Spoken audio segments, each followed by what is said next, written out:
will have midday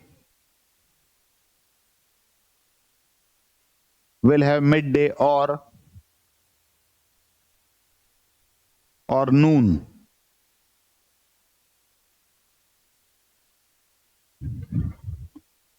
Midday or noon. Next point.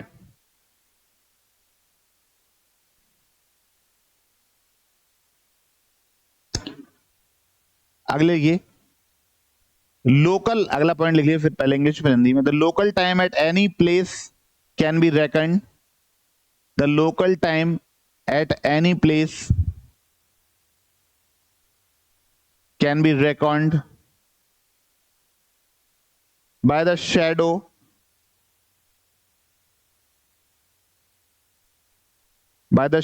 cast of the sun. देखिए किसी स्थान पर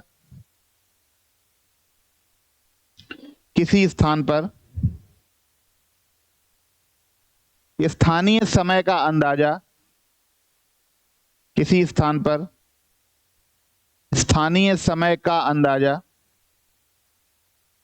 या अनुमान कह सकते हैं, स्थानीय समय का अनुमान उस स्थान पर बनने वाली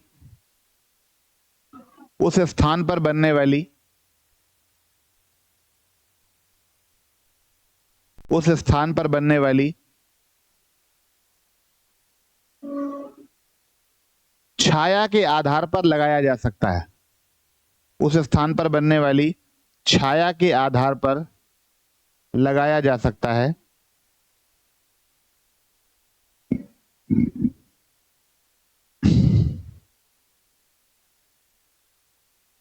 कॉमा, जो कि दोपहर के समय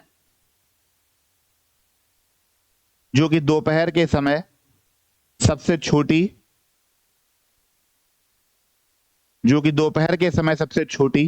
तथा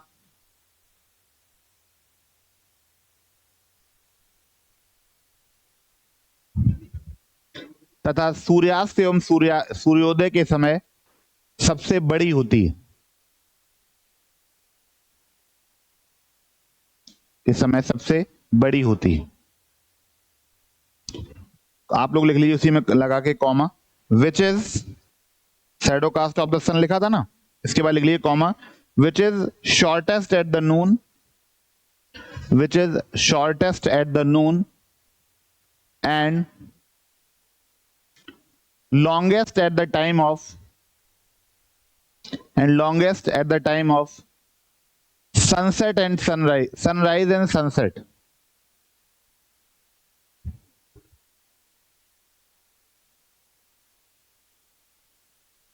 And longest at the time of sunrise and sunset. सीधी बात है, स्थानीय समय का अंदाजा लगाने का सीधा तरीका छाया से. अगर सूर्य ठीक ऊपर होगा तो छाया छोटी होगी, और सनराइज और सनसेट के समय सूर्य क्योंकि हॉरिजॉन्टली प्लेस्ड होता है तो छाया सबसे बड़ी होती है. एक कॉमन सी बात है. इसके बाद लिखें टेक्निकल थोड़ा सा पॉइंट.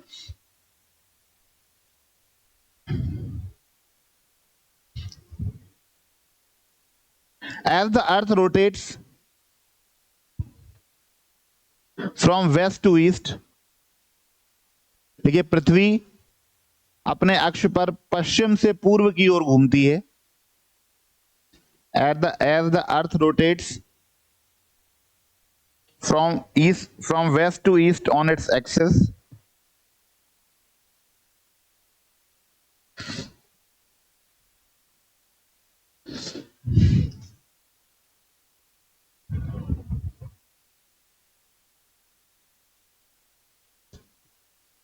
those places, अब रुक जाओ आप लोग, those places east of the Greenwich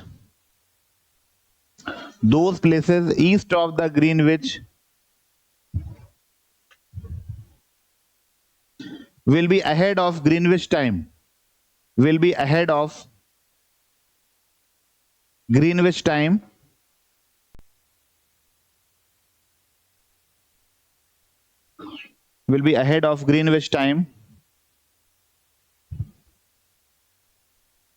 and those to the west will be behind it. देखिए पृथ्वी अपनी अक्ष पर पश्चिम से पूर्व की ओर घूमती है,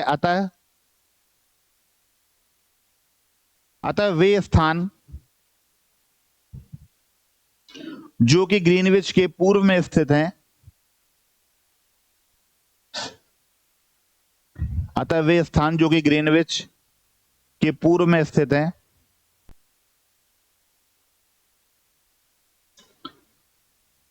उनका समय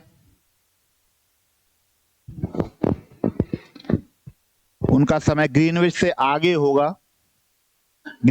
उनका समय जीएमटी लिख लो, उनका समय जीएमटी से आगे होगा, जबकि पश्चिम में स्थित स्थान जीएमटी से पीछे होंगे।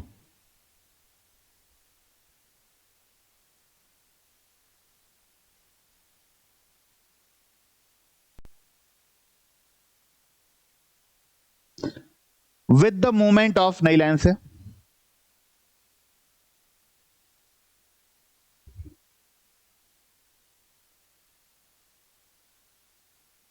with the movement of 1 degree east or west to the prime meridian, with the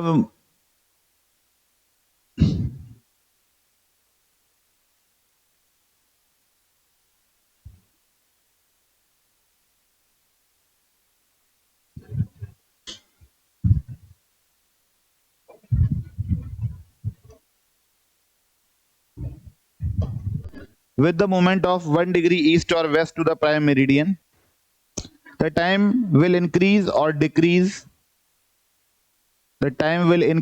decrease by 4 minutes. That is 1 degree longitude is equal to 4 minutes of time. लिखिए,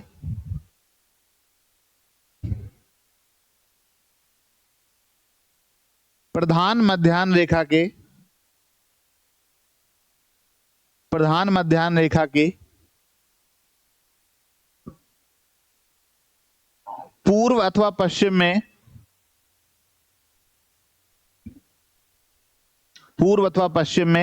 1 डिग्री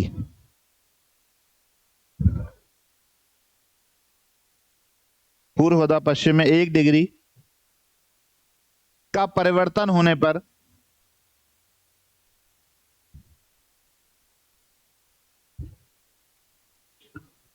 समय क्रमशः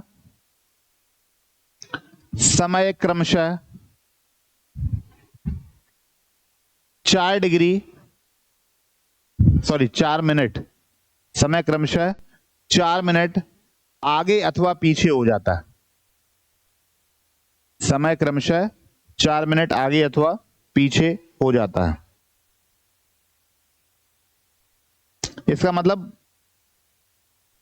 इसका मतलब ये हुआ कि मान लीजिए 15 डिग्री ईस्ट की ओर अगर चला जाए तो इसका मतलब क्या हुआ, 15 degree into 4 minutes, that is 60 minutes. और अगर 15 डिग्री वेस्ट की ओर चला जाए तो 15 इंटू 4 डिग्री,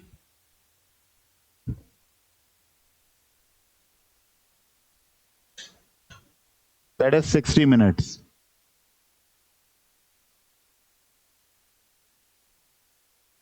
यानी अगर ग्रीनविच मेन रेखा से 15 डिग्री पूर्व की ओर चला जाए तो वहां का टाइम 1 घंटा आगे हो जाएगा, 60 मिनट्स। और अगर ग्रीनविच मेन रेखा के 15 डिग्री वेस्ट की ओर चला जाए तो उसका टाइम 60 मिनट पीछे हो जाएगा। कहां से, जीएमटी से। किससे कंपैरिजन में, जीएमटी। यानी अगर जीएमटी पर दोपहर के 12 बजे हैं और 15 डिग्री हम ईस्ट की ओर अगर चल रहे हैं तो वहां पर टाइम 60 मिनट आगे हो जाएगा, नहीं 1 घंटे आगे हो जाएगा। यानी जिस समय प्राइम मेरिडियन पर दोपहर के 12 बजे होंगे उस समय ईस्ट वार्ड यानी पूर्व की तरफ जो है अगर 15 मिनट चल जाए तो वहां पर 1 बजे होंगे, और अगर पश्चिम की ओर चल जाए तो 11 बजे होंगे, यानी 1 घंटे पहले का समय हो रहा होगा। तो ग्रीनविच मीन 0 डिग्री मेरे प्राइम मेरिडियन से आगे चलने पर समय बढ़ता जाता है 1 डिग्री प्रति 4 मिनट के हिसाब से, या 4 मिनट प्रति 1 डिग्री के हिसाब से। और पीछे की तरफ चलने पर यानी अमेरिका की तरफ चलने पर क्या होता है, समय 4 मिनट प्रति डिग्री के हिसाब से पीछे हटने लगता है। ठीक है, यही इसीलिए जो है लॉन्जिट्यूड का जो ज्यादातर उपयोग है वो समय को ज्ञात करने में होता है। समय के लिए ये एक बहुत इंपॉर्टेंट पॉइंट रेखा है। और समय पूरे विश्व का जो समय है उसके लिए जो रेफरेंस लाइन है वो 0 डिग्री लॉन्जिट्यूड है। तो 0 डिग्री देशांतर है, आप इसको ऐसे समझ सकते हैं।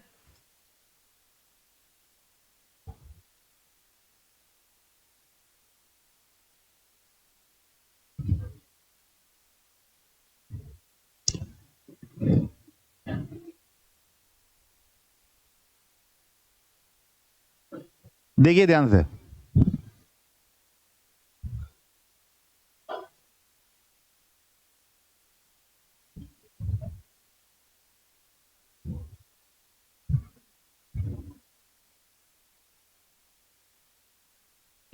ये देखिए ये आपकी 0 डिग्री देशांतर है। ये जो बीच में दिख रही है ये 0 डिग्री देशांतर है।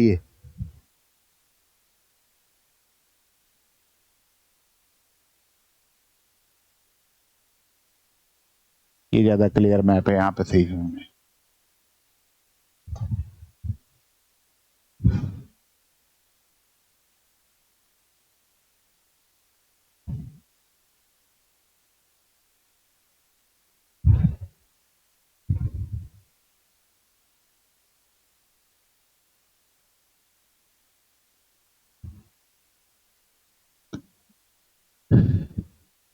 देखिए ये आपकी 0 डिग्री देशांतर, मैं इसको मार्क कर देता हूं।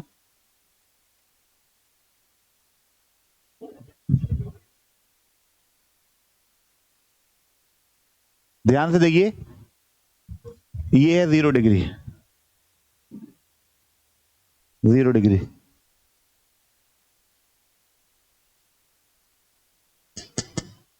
ये 0 डिग्री देशांतर रेखा है। ठीक है, ये जो आ रही है ये देखो, ये लंदन के निकट ये है आपका ब्रिटेन, ये ब्रिटेन है। इसमें ग्रीनविच देशांतर रेखा यहां से निकल रही है।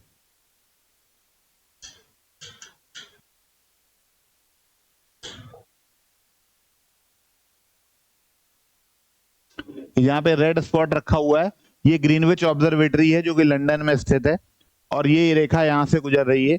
ये हमारी मानक समय रेखा है। इसके सापेक्ष ये पूरा जो मैंने आपको बताया था वर्ल्ड को 4 हेमिस्फीयर्स में बांटा गया है, नॉर्थ, साउथ, ईस्ट और वेस्ट। ठीक है, तो ये पूरा जो ये आपका 0 डिग्री के जो राइट साइड में है ये आपका ईस्टर्न हेमिस्फीयर है, और 0 के लेफ्ट में जो है ये पूरा वेस्टर्न है। तो आपको दिख रहा होगा कि ईस्टर्न में कौन कौन से इलाके हैं। ठीक है, तो जैसे जैसे हम इस ग्रीनविच मीन रेखा से इधर की ओर चलते जाते हैं, जैसे जैसे हम इधर की ओर मूव करते हैं, ठीक, वैसे वैसे क्या होता है, वैसे वैसे समय जो है वो क्या होता है, आगे होने लगता है। जैसे अगर हमने मान लिया, जैसे हमने अभी आपको बताया कि यहाँ पर दोपहर के 12 बजे हैं, यहाँ पर 12 PM है। अब इस 12 PM से आगे अगर राइट साइड यानी ईस्टवर्ड बढ़ेंगे तो समय क्या होता जाएगा, समय आगे बढ़ता जाएगा। और अगर वेस्टवर्ड चलेंगे तो समय क्या होता जाएगा, तो समय पीछे होता जाएगा। यानी इधर चलेंगे तो समय पीछे होता जाएगा, इधर चलने पर समय पीछे हो रहा है और इधर चलने पर समय जो है वो आगे होता जा रहा है। तो अब इससे क्या निष्कर्ष निकला कि जैसे जैसे, अब हम कैसे अंदाजा लगा सकते हैं, देखिए 0 डिग्री ये सारे लेटिट्यूड्स बने हुए हैं, ये सारे लेटिट्यूड, ये जो लाइनें दिख रही हैं आपको, ये क्या है, ये लेटिट्यूड्स हैं। अब हमें जिस पर भी पहुंचना है, जिस भी लेटिट्यूड पर पहुंचना है, उस लेटिट्यूड पर देख, जैसे भारत है, अब देखो ये भारत है, ये भारत, यहां से होकर गुजरने वाला जो लेटिट्यूड है हमारा वो ये है, वो ये है। ठीक, और ये यहाँ है आपका इलाहाबाद या नैनी। ठीक है, उत्तर प्रदेश में, अंदाजे से बता रहे हैं। अब देखो तो इसको क्या है, अब जैसे ये भी एक लॉन्जिट्यूड है जो निकलता है, और इसकी वैल्यू कितनी है, हम लोग पढ़ते आ रहे हैं बचपन से, कितना है, 82.5 डिग्री। यानी ये है हमारा 82.5 डिग्री। ठीक, इसका मतलब क्या हुआ, 1 डिग्री कितने के बराबर है, 4 मिनट के बराबर। ठीक, तो अब आप ये देखिए, ये 82 डिग्री है, 82 डिग्री है ना। इसका मतलब आप, अगर आपको इसको ये निकालना है कि मिनट में कितना आगे, तो क्या करेंगे, इसको 4 से क्या कर देंगे, मल्टीप्लाई कर देंगे। तो इसको 4 से मल्टीप्लाई करिए, 82.5 को कितना आएगा, 328, और हाफ को कर देंगे 4 टाइम्स तो 330 हो जाएगा। तो 330 मिनट्स आएगा, 330 मिनट्स। तो इसका मतलब हुआ 5 आवर 30 मिनट्स। इसीलिए भारत का समय ग्रीनविच से कितना आगे है, 5.5 घंटे। तो बात समझ में आ रही कि नहीं, यानी 1 डिग्री कितने मिनट के बराबर है, 4 मिनट के बराबर। अब इसका मतलब ये हुआ कि आपको किसी स्थान का सिर्फ आपको लॉन्जिट्यूड पता हो तो आप वहां पर समय, अब इस रेखा पर पूरी पृथ्वी पर जितने भी स्थान स्थित होंगे उन पे सब पे समय कितना होगा, 5.5 घंटा आगे का समय होगा। बात समझ में आ रही कि नहीं, यानी उस पृथ्वी पर पूरी तरीके से 5.5 घंटा समय क्या होगा, आगे होगा, और यहां से स्टार्ट होगा समय, और यहां पर जाकर इस अब जिस लाइन पर, जिस भी लाइन को कंसीडर कर लेंगे उस पर समय वही होगा। आप इसको ऐसे समझिए कि जापान को उगते हुए सूर्य का देश कहते हैं, the land of rising sun, the country of rising या द लैंड ऑफ राइजिंग। क्यों, क्योंकि सबसे पहले सूर्योदय वहां होता है। क्या इस बात का सेंस है, सबसे पहले होने का मतलब ये है कि क्योंकि ईस्ट वार्ड वो सब, अगर कंट्री की बात करें तो ईस्ट वार्ड जो पैसिफिक ओशन में स्थित देश है उनमें सबसे पहले सूर्य की रोशनी यहां पे आती है।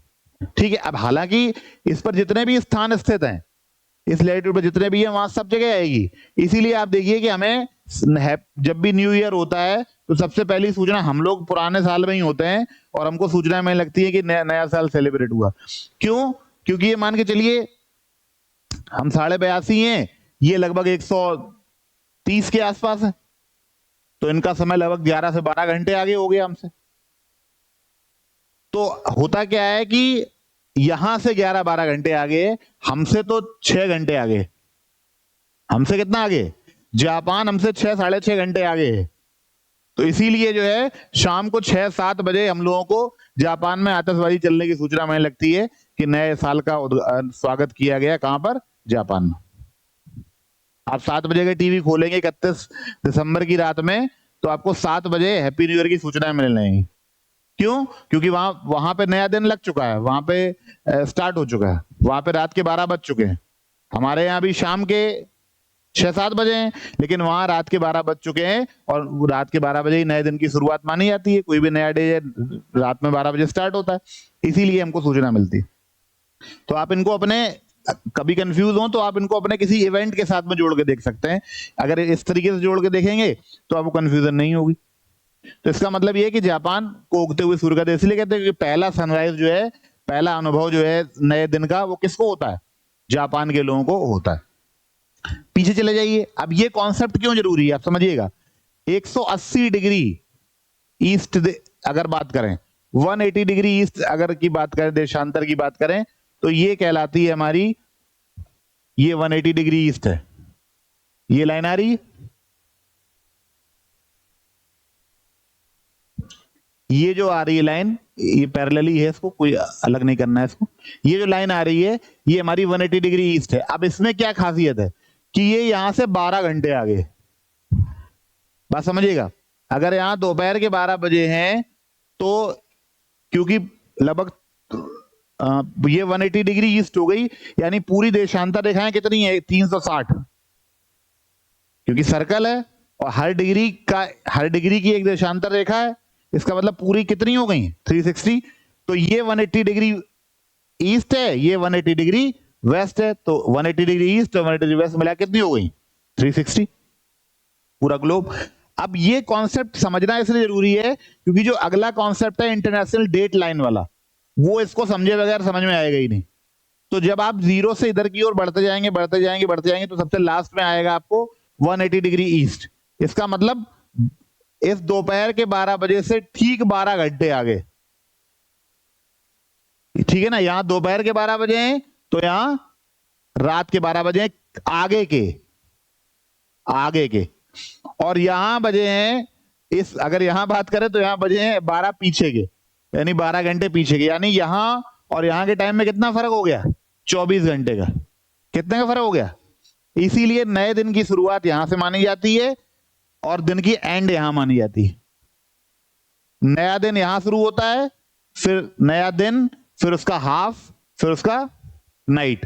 तो इसीलिए कहते हैं जब इधर उत्तरी गोलार्ध में दिन होता है तो यहां रात होती है। पिछले दिन की रात, यहां नया दिन, यहां पिछले दिन की रात, फिर यहां नया दिन, फिर उस वाले दिन की रात, फिर यहां नया दिन, फिर उस वाले दिन की रात। इसीलिए अगर इंटरनेशनल डेट लाइन को हम लोग क्रॉस कर दें ऐसे, from east to west cross कर दें या वेस्ट टू ईस्ट क्रॉस कर दें, दोनों दोनों संभावनाएं हैं हमारे पास। या तो हम इधर से इधर चले जाएं और या इधर से इधर आ जाएं। यानी अगर किसी को यूएसए से, अगर कोई जापान से यूएसए जाएगा, ठीक है, तो उसे एक दिन का फायदा हो जाएगा। यानी अगर वो मंडे को उधर जाएगा तो उधर संडे को पहुंचेगा, एक हफ्ते बाद वाले संडे को नहीं, वही वाला संडे। यानी उसे एक नया दिन एक्स्ट्रा मिल जाए। क्यों? क्योंकि यहां तो भी पुराने दिन की रात चल रही है ना। लेकिन अगर कोई यूएसए से जापान जाएगा तो एक दिन निपट जाएगा उसका। ठीक है, कारण क्या है कि यहां तो पुराने दिन की रात चल रही थी और वहां अगला नया दिन शुरू हो गया, तो वहां पे कहानी गड़बड़ हो जाएगी। अगर वो मंडे से इधर चलेगा तो वहां पहुंचेगा जाके ट्यूसडे को, समझ रहे हैं? यानी उसका पूरा मंडे यहां उसको यूज करने को मिलेगा ही नहीं, वो अगले दिन जाके पहुंचेगा। यानी ईस्ट टू वेस्ट जाने में क्या है, अगर ईस्ट टू वेस्ट जाएंगे, यानी ये है ईस्ट से अगर वेस्ट में डायरेक्ट चले जाएंगे तो एक दिन का फायदा होगा, और वेस्ट से अगर ईस्ट में आएंगे तो एक दिन का नुकसान हो जाएगा। यही इंटरनेशनल डेट लाइन का कॉन्सेप्ट है, क्योंकि हर एक डेट, हर एक टाइम, स्थान जो है वो एक ना एक दिन वहां पे क्या है, आना ही है। ठीक, तो ये पूरा कॉन्सेप्ट है। तो ये सारा किस पर बेस्ड है? देशांतर पर, यानी लॉन्गिट्यूड पर बेस्ड है। लिखिए, the local time of the places, अगली लाइन लिखे, पहले इंग्लिश में फिर हिंदी में। The local time of places which are on different meridians,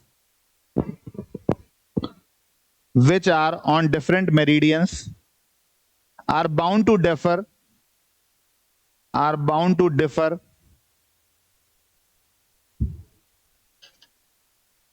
and therefore it is necessary to adopt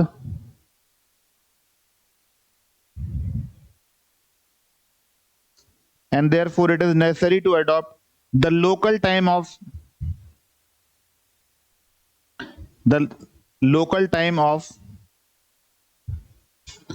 some central meridian as the standard meridian.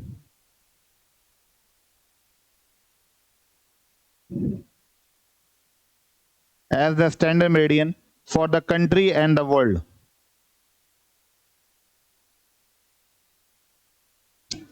लिखिए, अलग अलग देशांतरों पर स्थित स्थान, के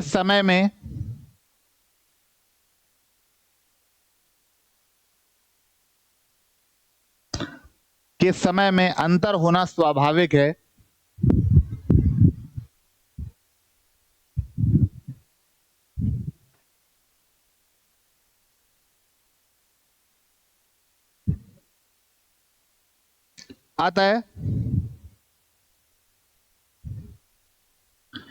अतः किसी देश के लिए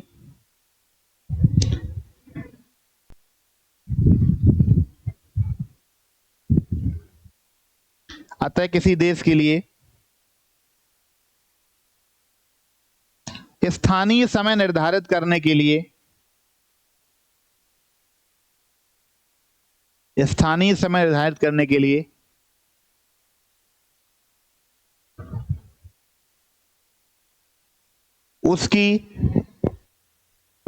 उसकी अपनी प्रधान मध्याह्न रेखा होना अनिवार्य है। समझिए इस बात को। जैसे आपको दिखाई दे रहा है ये रशिया, ध्यान से देखिए, रशिया कहां से शुरू हो रहा है, यहां से लेकर यहां तक ये रशिया है, ये इतना बड़ा रशिया है। ये जो नीली रेखा है ये रशिया है। अब आप देखिए कि इससे होकर इसका जो विस्तार है, अगर आपसे देखा कहा जाए तो इसका अक्षांशीय और देशांतरी विस्तार आप देखिए यहां से शुरू होके यहां तक करीब करीब करीब जो आप मान के चलिए कि 140 डिग्री तो इसका केवल विस्तार है। अगर टोटल 180 डिग्री पूरा कॉन्टिनेंट, अगर आपका from prime meridian to international date line 180 degree है तो उसमें 140 डिग्री तो विस्तार रशिया का है। इसका मतलब रशिया से जितने भी देशांतर गुजर रहे हैं ये सारे देशांतर जो गुजर रहे हैं, जाहिर सी बात है कि इन पर समय अलग अलग होगा। अब समय अलग अलग होने का मतलब एक एक डिग्री पे तो समय का अंतर कर नहीं पाएंगे हम लोग। अब जैसे हम 82.5 डिग्री से भारत का ये प्रधान रेखा जो है वो 82.5 डिग्री है ये, ठीक है, ये है। अब इस 82.5 डिग्री पर जब ये रेखा जब गुजर रही है तो ध्यान से देखिए 82.5 डिग्री, लेकिन हम पूरे भारत का समय लगभग यही मान के चलते हैं। हम पूरे भारत का समय लगभग जो है वो क्या मान के चलते हैं, वो पूरे भारत का समय लगभग यही मान के चलते हैं कि जो 82.5 डिग्री पे जो समय बज रहा होगा वही समय हम मान के चलते हैं। ऑल्दो सबसे पहला सूर्योदय अरुणाचल प्रदेश में होता है और सबसे बाद में सूर्योदय गुजरात में होता है, ठीक है, लेकिन फिर भी हम ये मान के चलते हैं कि जो 82.5 डिग्री पे जो टाइम होगा वही हमारा मेन टाइम। इसलिए क्या होता है, इसलिए जो है यहां पर सूर्योदय जब होता है सबसे पहले तो उस समय यहां तो अंधेरा ही रहता है, लेकिन वहां पे सूर्योदय मान लिया जाता है, ठीक। और यहां क्या हो जाता है, यहां अगर गुजरात में क्या होता है, गुजरात में अच्छा खासा सूर्य निकल आता है और तब हमारे समय बज रहे होते हैं जो है 5:30 के, यानी कहने का मतलब वहां पे करीब 5:30 कह रहा हूं, वहां बज रहे होते हैं 6:30 या 7:30।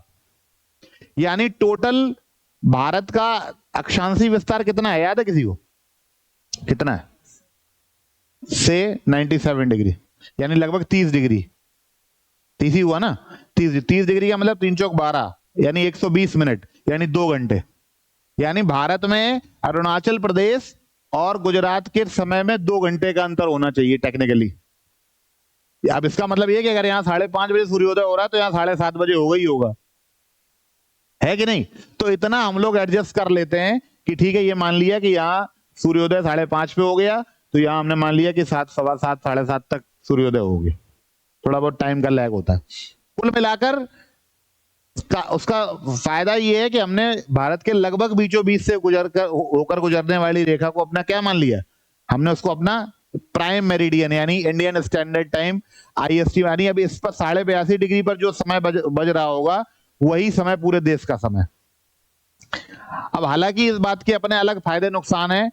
टाइम जोन, इसको बोला जाता है टाइम जोन, यानी भारत का एक ही टाइम जोन, हमने अपना एक ही टाइम जोन एक्सेप्ट किया हुआ है।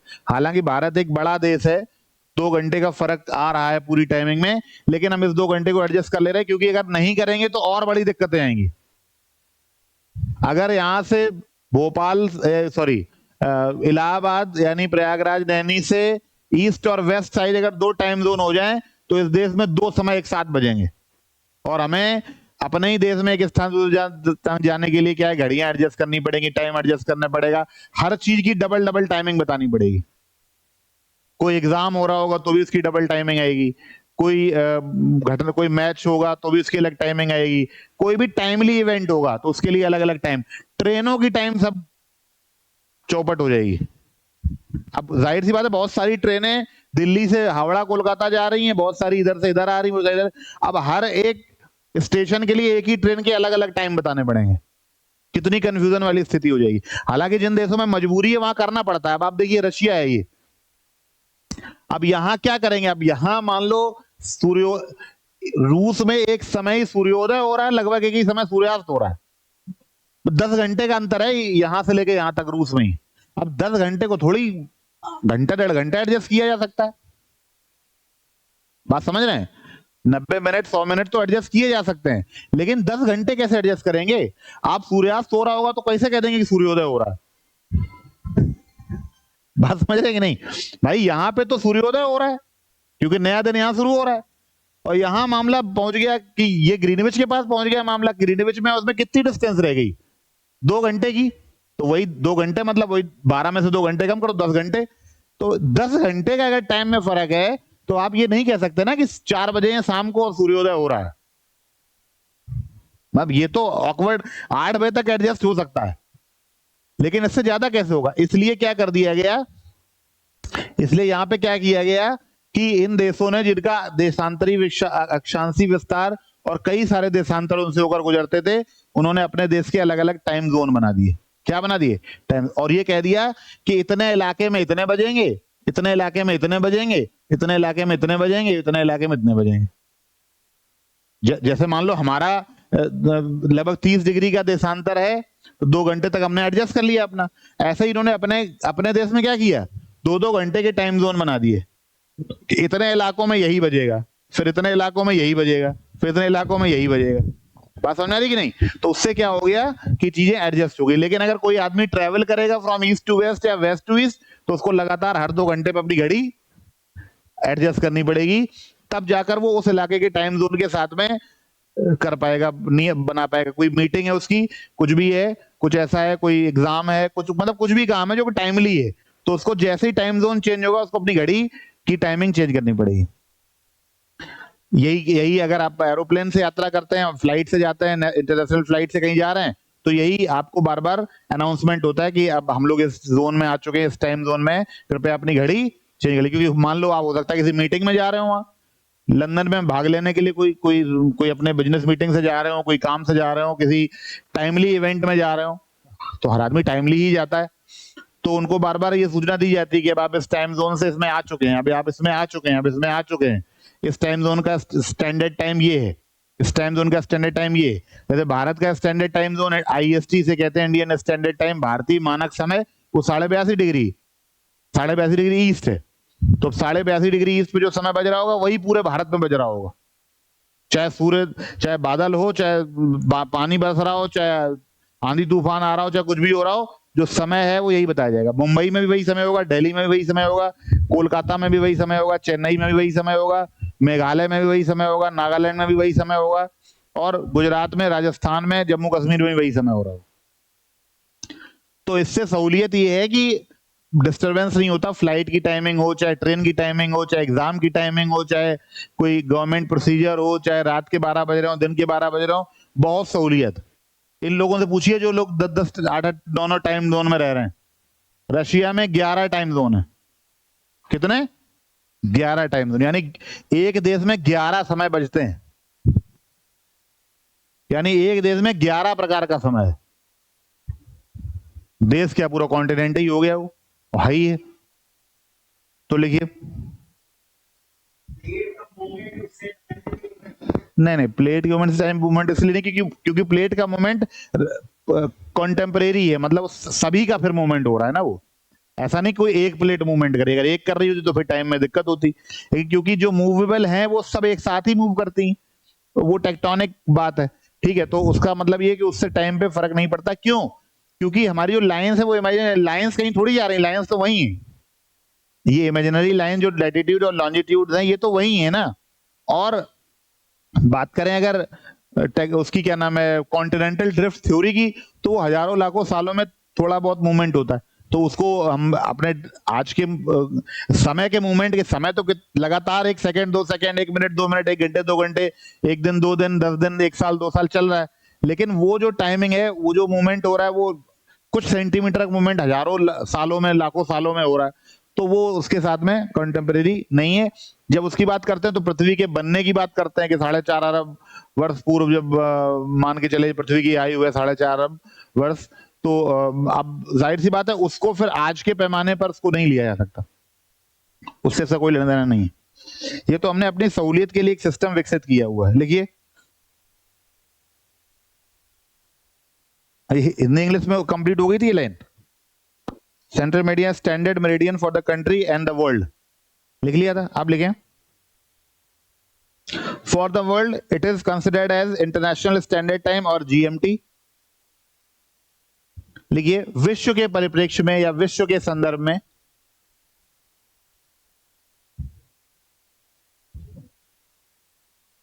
इसे अंतरराष्ट्रीय मानक समय या ग्रीनविच मानक समय कहते हैं। विश्व के परिप्रेक्ष्य में इसे अंतरराष्ट्रीय मानक समय, बाहर उनको बता दो जाके कि फिर बंद हो गया, ये आज काम नहीं कर रहा है इनका यूट्यूब, बोल दो। विश्व के परिप्रेक्ष्य में इसे अंतरराष्ट्रीय मानक समय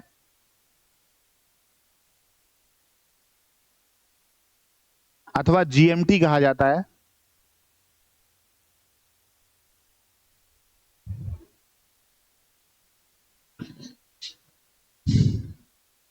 जबकि भारत के परिप्रेक्ष्य में whereas with reference to India it is termed as Indian Standard Time और IST,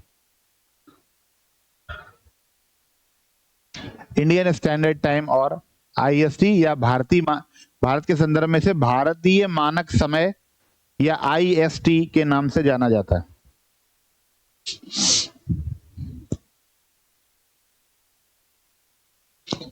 भारत में 82.5 डिग्री पूर्वी देशांतर को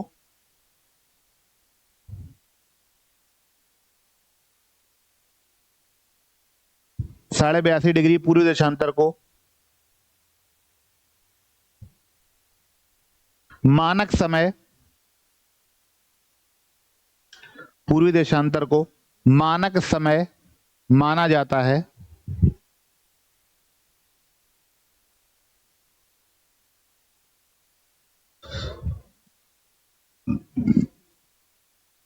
longitude of 82.5 degree east is treated as standard meridian in India, and the local time at this meridian is taken as standard time for the whole country। तथा इस रेखा पर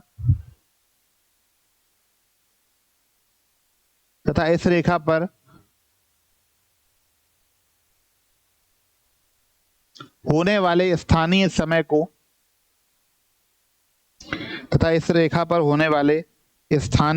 को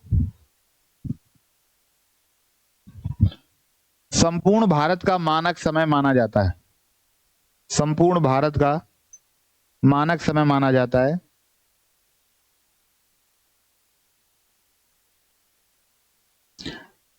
full stop, नई line से लिखिए। Indian standard time is 5 hours and 30 minutes ahead of GMT। देखिए भारतीय मानक समय ग्रीनविच मानक समय से 5 घंटे 30 मिनट आगे है।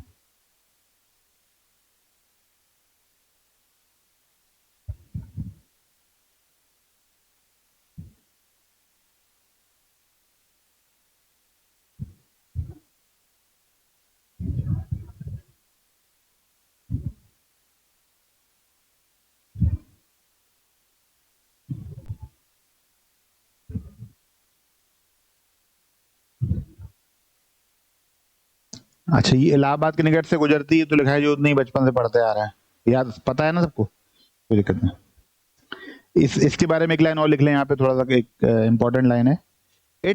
लिखिए 82.5 degree east passes through 5 Indian states.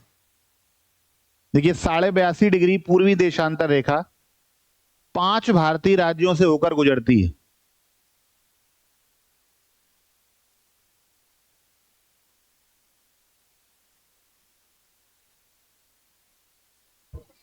पांच भारतीय राज्यों से होकर गुजरती है।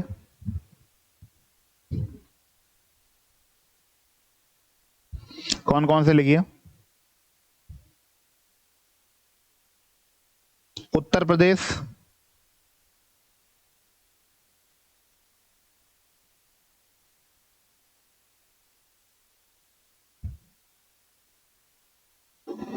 मध्य प्रदेश, छत्तीसगढ़, ओडिशा एंड आंध्र प्रदेश।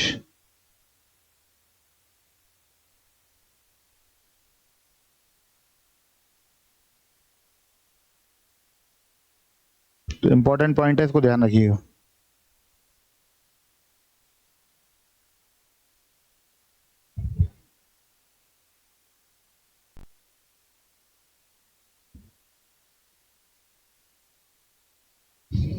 देखिए, some countries have great longitudinal extent.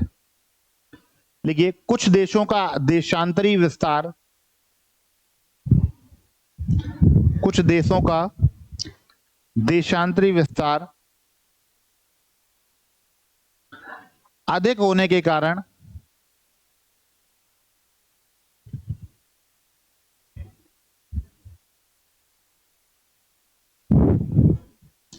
कारण उन्हें उन्हें एक से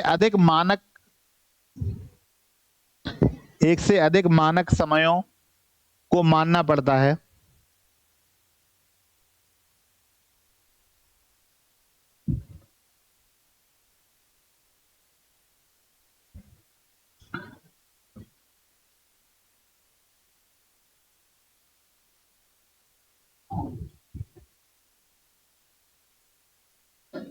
जिन्हें टाइम जोन कहा जाता है।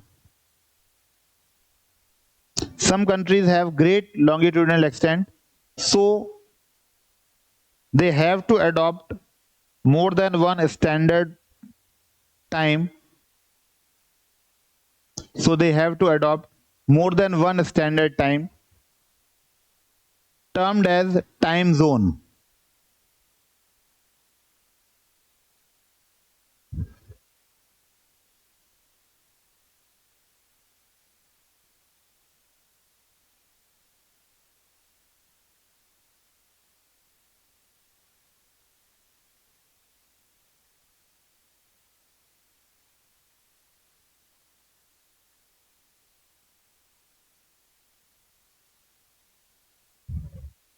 The world has divided into 24 time zones. संपूर्ण विश्व में 24 टाइम जोन है। The world has divided into 24 time zones.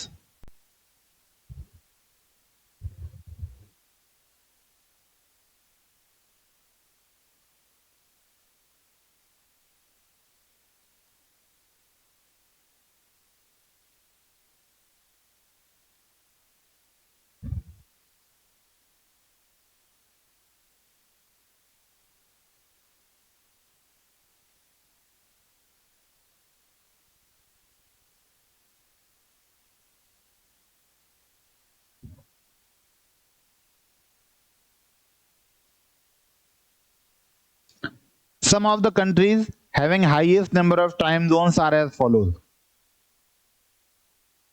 संपूर्ण विश्व को 24 टाइम जोन में बांटा गया है। लिखिए, कुछ देशों में अनेक टाइम जोन पाए जाते हैं जो निम्नलिखित हैं।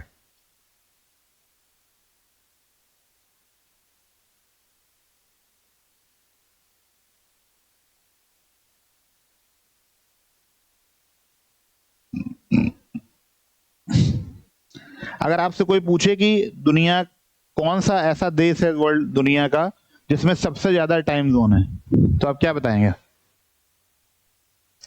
क्या लग रहा है मैप को देख के?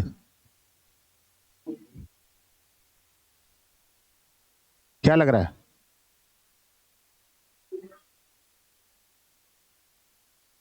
रसिया? नो सर, यस सर, क्या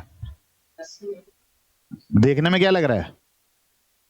रशिया ही लग रहा है ना, लेकिन रशिया नहीं है। नॉर्थ अमेरिका कोई देश है? देश की बात हो रही है, कंट्री की बात करो। I am talking about country.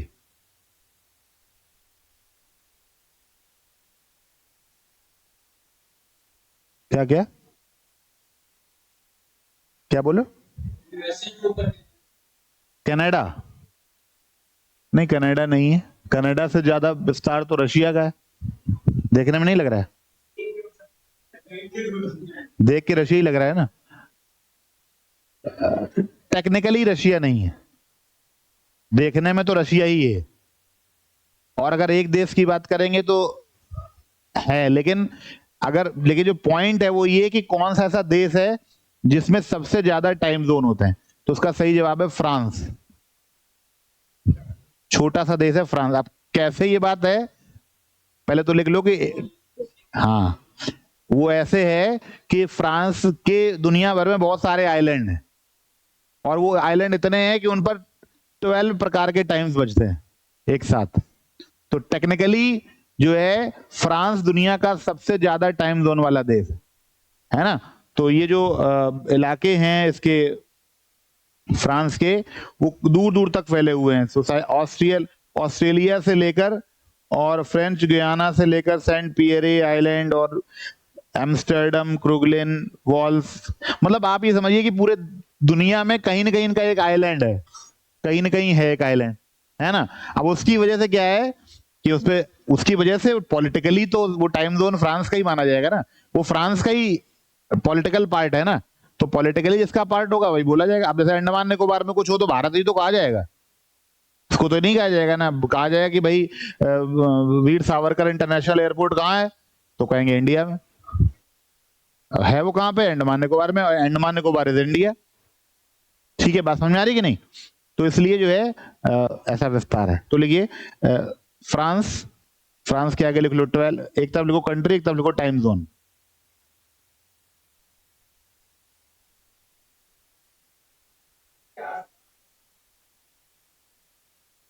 ऐसा नहीं है, मतलब आप अच्छा, तुम यहां से अगर जाके बंबई में जमीन खरीद लो, तुम कहोगे आसपास तो तुम्हारा हरदोई है। ये कोई लॉजिक थोड़ी हुआ। तुम, अरे तुम्हारी ओनरशिप की बात हो रही ना, तुम कश्मीर से कन्याकुमारी तक अगर चाल प्लट एक अंडमान में खरीद लो, एक लक्षद्वीप में खरीद लो, तो ओनरशिप किसी कही जाएगी, तुम्हारी कही जाएगी ना। अब तुम्हारा मूड हुआ, तुम्हारे पास है, तुमने एक आइलैंड ही खरीद लिया वहां लक्षद्वीप में, कहा यहाँ कोई रहता नहीं, लो हम ही ले लेते हैं। तो कितने पर्सनल लोग आइलैंड खरीद लेते हैं, बात समझ रहे हैं कि नहीं। मेरा मतलब ये, कंट्री ने कभी भी अपने अपने जिसे कहते हैं एक्सपीडिशन के दौरान, खोज के दौरान, अपनी यात्राओं के दौरान, अगर किसी कंट्री के, अब दुनिया भर में, अच्छा एक वर्ड आपने सुना होगा कि एक एक वर्ड बोला जाता था ब्रिटिश ईस्ट इंडिया कंपनी के लिए कि ब्रिटिश साम्राज्य का सूर्य कभी अस्त नहीं होता। ये लाइन सुनी है, ये लाइन ज्योग्राफिकल लाइन है। ब्रिटेन के जो एक्सपीडिशन करने वाले लोग थे, या जो उनके वहां के यात्री थे, जो वहां के व्यापारी थे, उन्होंने पूरी दुनिया में उन्होंने पूरे पहले समुद्रों में घूमा, और अलग अलग कंट्रीज में, अलग अलग देशों में, अलग अलग आइलैंड्स पे जाकर पूरा ईस्ट इंडीज से लेकर वेस्ट इंडीज तक उन्होंने अपनी कॉलोनीज बनाई, अपना व्यापार किया, बाद में वहां पे अधिकार भी कर लिया, जैसे इंडिया में किया था वैसे उन्होंने सब जगह किया। तो तभी तो कहा था ब्रिटिश एम्पायर, और फिर महारानी विक्टोरिया की मोहर सब पे लगा दी। तो अब अगर यहां सूर्योदय हो रहा है, फिर यहां सूर्योदय हो रहा है, फिर यहां सूर्योदय है, फिर यहां है, फिर यहां है, फिर यहां है, इसका मतलब अगर सन निकला होगा तो वो किसी न किसी ऐसे इलाके पर पड़ रहा होगा जहां पर ब्रिटिश या यूके की टेरिटरी। इसीलिए इस बात को कहा जाता था कि ब्रिटिश एम्पायर का सूर्य कभी अस्त नहीं होता। यानी पूरी दुनिया में इतना ब्रिटिश एम्पायर फैला हुआ है कि कहीं ना कहीं तो दिन होगा, कहीं न कहीं रात होगी और कहीं दिन होगा। तो जहां दिन होगा वहां ब्रिटिश टेरिटरी होगी। अब लॉजिक समझ में आया कि क्यों ये बात कही जाती थी। तो ऐसे यही कहानी आज के समय में फ्रांस के साथ में। तो कोई फ्रांस ने कोई ऐसा नहीं, कोई युद्ध वाला देश है और लड़के कब्जा कर लिया, ऐसा नहीं। फ्रांस एक छोटा सा यूरोपीय देश है जिसने अपने जमाने में एक्सपेडिशंस करी थी, आज से 100 साल पहले, 150 साल पहले, 200 साल पहले, और उन्होंने छोटे छोटे आइलैंड्स अपने खोजे, और उन पर उनकी कॉलोनी है, उनकी टेरिटरी, उनके लोग रहते हैं। चाहे वो कोई, मतलब अब वो कुछ भी करते हो, वो तो उनका उनकी उनकी अपनी पॉलिटिकल राइट है। अब मैंने कल आपको बताया था, आप ही को बताया था, किसको बताया था, मैंने कहा था कि डेनमार्क एक छोटा सा देश है और टेरिटरी है ग्रीनलैंड। कोई चर्चा यहीं चल रही थी।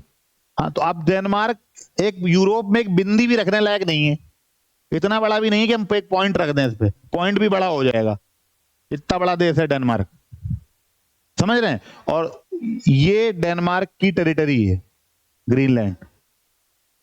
आइसलैंड को हटा दो, ये जो टेरिटरी है ये किसकी है, ये डेनमार्क की है।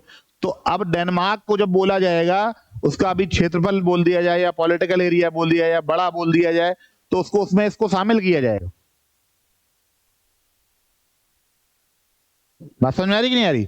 तो ये कहानी है जो आपको समझनी है कि इसका मतलब ये है कि जब भी इस संदर्भ में फ्रांस सबसे ज्यादा टाइम जोन वाला देश।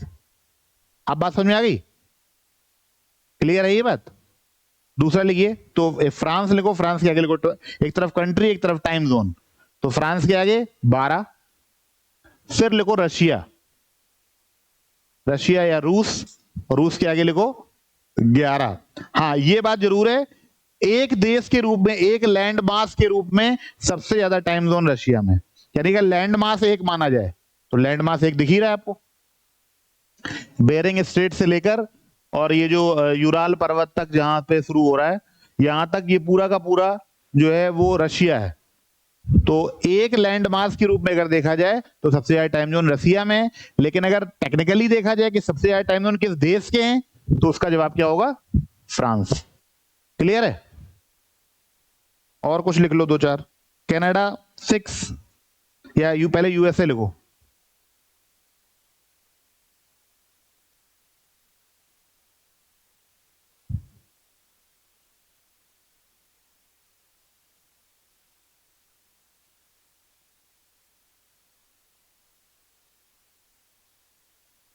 यूनाइटेड स्टेट्स में भी 11 है।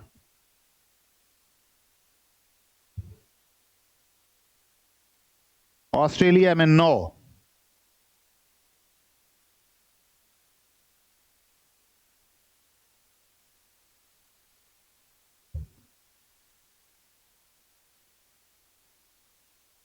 कनाडा 6।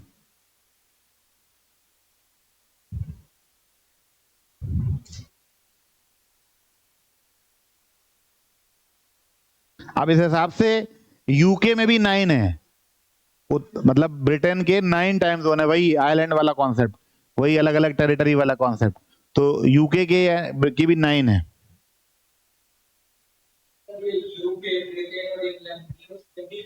हाँ यूके जो है एक्चुअली में, ये यूके जो है कंबाइंड टेरिटरी है।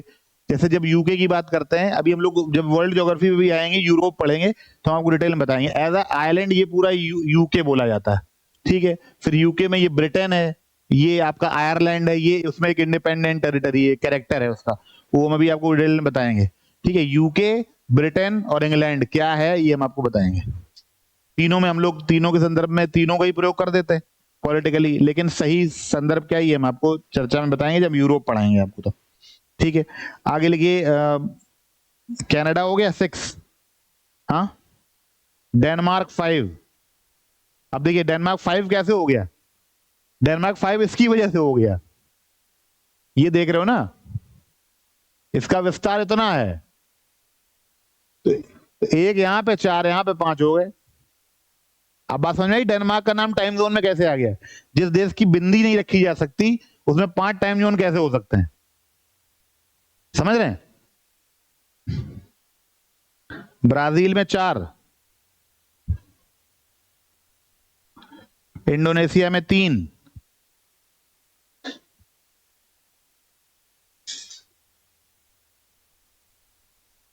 छोटे छोटे देशों में 2-2 टाइम जोन है, समझ रहे हैं? साउथ अफ्रीका में भी 2 टाइम जोन है।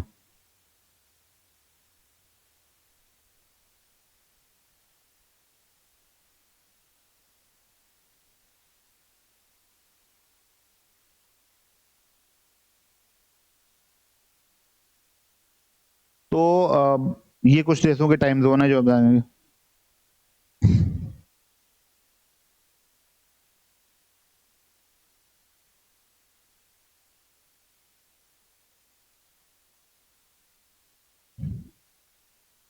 अब देखिए चाइना और इंडिया ने अपने अपने एक ही टाइम जोन रख रखे हैं, चाइना को भी यही इशू है। देखिए चाइना, अभी चाइना तो भारत से बड़ा है, एक बाउंड्री है, एक बाउंड्री है, इनका विस्तार इतना है, हमारा तो इतना ही है, हमसे लगभग 1.5 गुना इनका विस्तार है। लेकिन इनको पता है कि टाइम जोन से क्या दिक्कत आती है, तो क्योंकि ये मैनेज कर लेते हैं, इनको लग रहा है कि हम मैनेज कर लेते हैं, इनके में 2-2.5 से 3 घंटे का अंतर है, हमारा 2 घंटे का अंतर आ रहा है, इनका 3 आवर्स का अंतर आ रहा है। यानी 6 और 9 इतना अंतर, 5.5 से 8.5 ऐसे मान लो, इनका अंतर इतना आ रहा है। लेकिन ये इसको मैनेज करना, क्योंकि इनको पता है जहां पर भी आबादी ज्यादा होगी, जहां पे लोग ज्यादा होंगे, जहां रिसोर्सेज ज्यादा होंगे, जहां वहां प्रॉब्लम आएगी ही आएगी। जहां पे कुछ है ही नहीं, टाइम जोन और एक आध बना दो, क्या फर्क पड़ता है भाई। जब यहाँ कुछ कुछ टाइम जोन ऐसे हैं जहां पे कुछ हजार लोग, कुछ लाख लोग रहते होंगे टाइम जोन में, यानी इतने चौड़े जोन में। टाइम जोन का मतलब हुआ 2 घंटे का टाइम जोन, मतलब अरुणाचल प्रदेश और गुजरात के बीच में जितनी दूरी है उतने का एक टाइम जोन होता है। समझिएगा ध्यान से, 2 घंटे एक टाइम जोन होता है, एग्जैक्टली 2 घंटा है ये। अब रूस में, कनाडा में ऐसे ऐसे इलाके हैं जहां एक एक टाइम जोन में आबादी लाख, 2 लाख, 5 लाख। हमारे यहाँ एक टाइम जोन में करोड़ों रहते हैं, है ना। तो अब यही हाल चाइना का है, चाइना के एक टाइम जोन में भी करोड़ों में। तो जहां पे लोग ज्यादा होंगे, जहां रिसोर्स, जहां पे ज्यादा घटित होती होंगी चीजें, वहां पर टाइम जोन से प्रॉब्लम आती है। वहां पे टाइम जोन से क्या, कई गवर्नमेंट डेडलाइंस होती हैं, कई ऐसी चीजें होती हैं जिनमें ये होता है कि अब जो है इसकी टाइमलाइन ये है। अब अगर एक देश में कितनी आबादी के बीच में टाइम जोन बता देंगे, भगदड़ मच जाएगी, भगदड़ ऐसे हालात हो जाएंगे। किसी का एग्जाम भोपाल में हो, सेंटर पड़ जाए और उसको इलाहाबाद से जाना हो, भोपाल तो छोड़िए, तो भोपाल तो फिर भी स्टेट चेंज हो गया, आपको इलाहाबाद से लखनऊ आना हो एग्जाम देने के लिए, हो गया कांड आपके साथ। वहां ट्रेन किसी और टाइम पे चलेगी, जैसे यहाँ घुसेंगे उसका टाइम बदल जाएगा, जब सेंटर पहुंचे तब पता लगा पेपर शुरू हो चुका है, आधा घंटा हो चुका है ना। तो ये अब इंडिया के लोग वैसे ही थोड़ा लतीफ रहते हैं, अब उसमें टाइम जोन 30 मिनट और आगे पीछे ले जाएगा। अब टाइम जोन बनेगा तो एक थोड़ी बनेगा, टाइम जोन तो बनेंगे, भारत की जितनी चौड़ाई में 3 टाइम जोन बनने चाहिए, तब जाके आइडियल समय बन पाएगा। तो एक, 2 तो कम से कम, अगर बहुत आसानी करी है तो 3 टाइम जोन। अब आप सोचिए, आप जब वहां से कलकत्ता से चलना शुरू होंगे और पहुंचेंगे दिल्ली तक, तब तक 3 टाइम आप बदल चुके होंगे। तो जाने कितने लोगों की तो पहले 2-4 साल तो ट्रेनें छूटेंगी, किसी की फ्लाइट्स छूटेंगी, किसी के एग्जाम छूटेंगे, और लोग गरियाएंगे इस गवर्नमेंट को, कहेंगे ये और नया सिगूपा छोड़ दिया, इसी चीज की कमी थी, है कि नहीं। तो लोग जो है कहेंगे ये क्या तरीका है, तो ये भी कहानी हो जाएगी।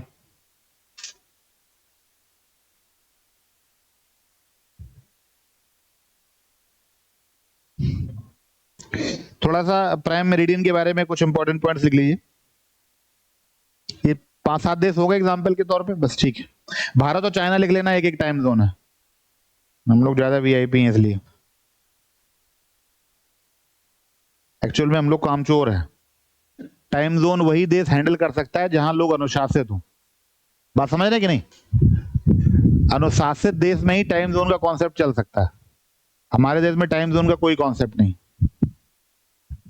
कारण क्या है कि हर आदमी अपने तरीके से काम करना चाहता है, ठीक है ना। तो बहुत सारी चीजें हैं, और जो टाइम से चलना भी चाहता है उसके सामने बहुत सारी दिक्कतें हैं। उसके अकेले चलने से वो टाइम, कोई आदमी सही समय से घर से चले कि मुझे ऑफिस पहुंचना है, अब ट्रैफिक, क्या करोगे। रोज तुम 15 मिनट पहले निकलते हो तो सही टाइम से पहुंच जाते हो, आज तुम 20 मिनट पहले निकलोगे और ऑफिस में 15 मिनट लेट पहुंचोगे। तो ये जो अनिश्चितता की स्थिति है, ये टाइम जोन के कॉन्सेप्ट को हमारे यहाँ खत्म कर देती है, क्योंकि कोई रेगुलर ट्रैफिक नहीं होता, जो जहां से मन पार आ रहा है वो वहां से घुसा जा रहा है अंदर। तो ई रिक्शा वालों ने तो परेशान ही करके रखा हुआ है, उनका तो केवल बस आगे वाला पहिया चला जाए बस, उसके बाद तो सब चला जाएगा, है कि नहीं। ट्रैफिक आजकल देख रहे हैं कैसा हो जा रहा है।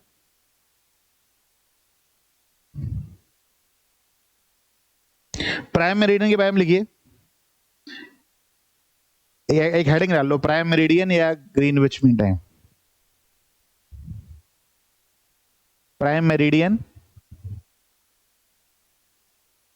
That is Greenwich meridian.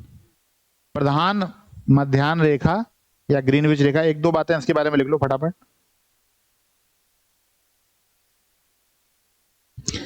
It passes through Greenwich and Greenwich comma British royal observatory. देखिए यह है ग्रीनविच, एक्चुअली ग्रीनविच एक जगह का नाम है। यह ग्रीनविच में स्थित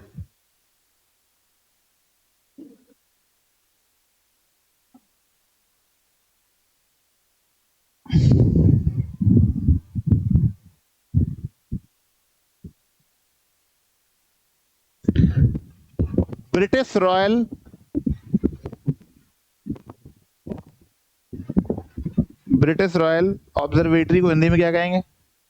नक्षत्रशाला। ब्रिटिश रॉयल नक्षत्रशाला से होकर गुजरती है।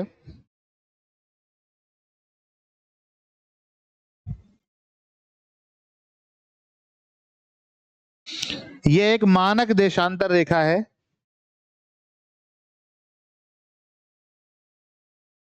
यह एक मानक देशांतर रेखा है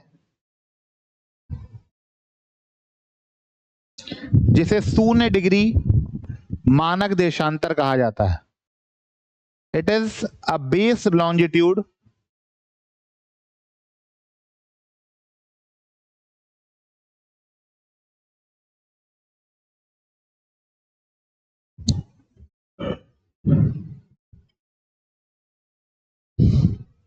which is termed as 0 degree longitude. It splits the earth into eastern and western hemisphere.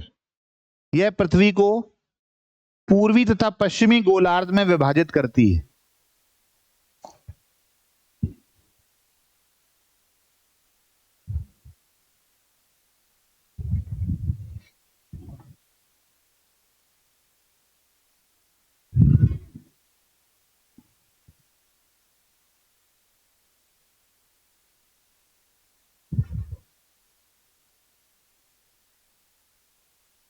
अगर बात करें कॉन्टिनेंट्स की, तो कॉन्टिनेंट्स में आप ये देखिए कि जो ये 0 डिग्री लॉन्जिट्यूड है, इसकी वेस्ट साइड में देखें तो दो बड़े बड़े जो कॉन्टिनेंट है, एक तो नॉर्थ अमेरिका है, एक साउथ अमेरिका है।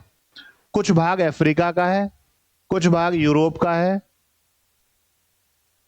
ठीक है, कुछ भाग अफ्रीका का है, कुछ भाग यूरोप का है। तो ये कुछ और कुछ भाग आपका अंटार्कटिका का भी है, अंटार्कटिका का भी, ये वाला, ठीक है ना, ये वाला हिस्सा। तो और बाकी जो बचा हुआ हिस्सा है वो सब ईस्टर्न हेमिस्फीयर का हिस्सा है। तो मैप से आपको उसका अंदाजा लग रहा है, उसमें लिखाने की जरूरत नहीं।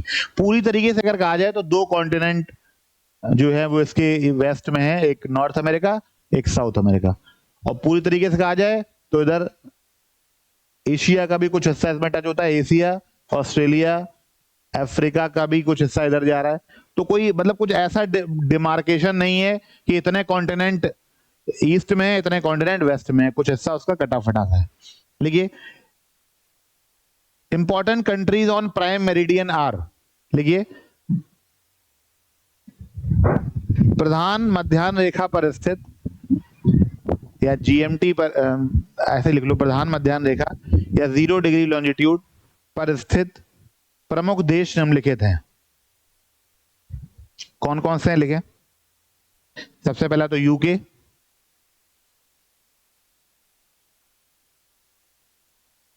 स्पेन,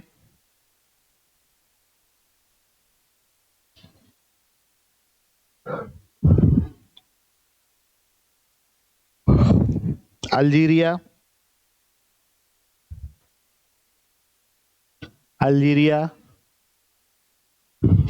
देखो ये फ्रांस,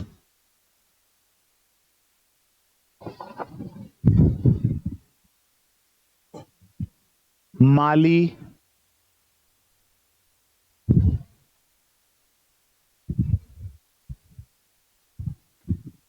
घाना,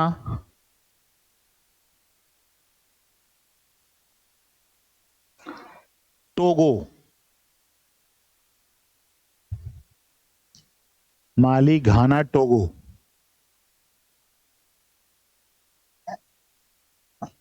और लास्ट में लिख लो अंटार्कटिका, हालांकि देश नहीं है लेकिन रीजन है, तो अंटार्कटिका ऐड कर लेना लास्ट में। तो ये कुछ प्रमुख देश है, आपको देखने में ही लग रहा होगा, देखो ये तो खुद इंग्लैंड है, इसके बाद ये नीचे आओ तो फ्रांस है, इसके बाद नीचे आओ तो ये स्पेन है, उसके बाद नीचे आओ तो अल्जीरिया है, उसके बाद तो माली है, फिर घाना है, फिर टोगो है, और फिर ये लाइन आती है कि अंटार्कटिका। ठीक है, तो अब लिखिए अंतरराष्ट्रीय तिथि रेखा, इंटरनेशनल डेट लाइन, ये भी एक लॉन्जिट्यूड है, ये भी एक लॉन्जिट्यूड ही है ना, ये 180 डिग्री ईस्ट। अब ध्यान रखिएगा एक बहुत इंपॉर्टेंट बात, 180 डिग्री ईस्ट ही 180 डिग्री वेस्ट है, क्योंकि यहीं से तो मामला है, तो लेफ्ट राइट हो जाता है ना, तो 180 डिग्री ईस्ट ही 180 डिग्री वेस्ट है, क्योंकि तो गोल है ना मामला, ये जैसे मिलेगा जाके ऐसे, तो ये क्या होगा 180 डिग्री जो पूर्व में है वही तो 180 डिग्री पश्चिम में है, क्योंकि हमें एसी को पार करना है, तभी हम उसे कह देते हैं इंटरनेशनल डेट लाइन, अंतरराष्ट्रीय तिथि रेखा। लिखिए it is a imaginary line running from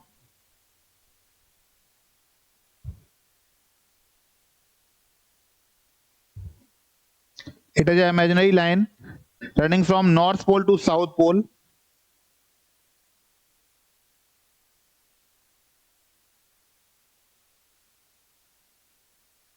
from north pole to south pole,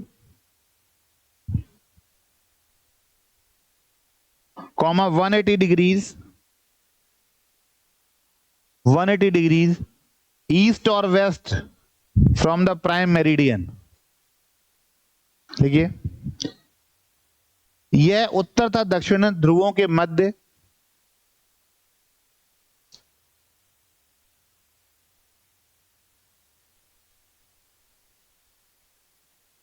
एक काल्पनिक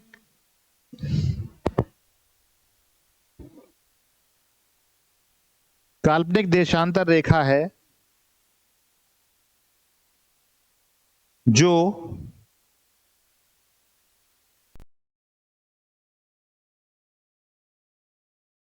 एक काल्पनिक देशांतर रेखा है जो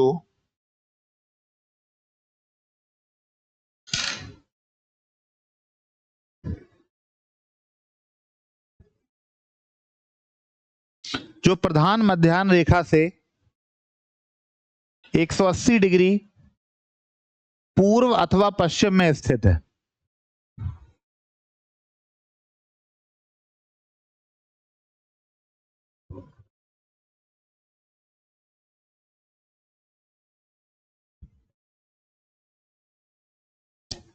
It is the line where date changes by exactly 1 day. It is the line where date changes by exactly 1 day when it is crossed। लिखिए इस रेखा को पार करने पर, इस रेखा को पार करने पर तिथि यानी तारीख को भी कह सकते हैं, यानी तिथि में एक दिन का अंतर आ जाता है।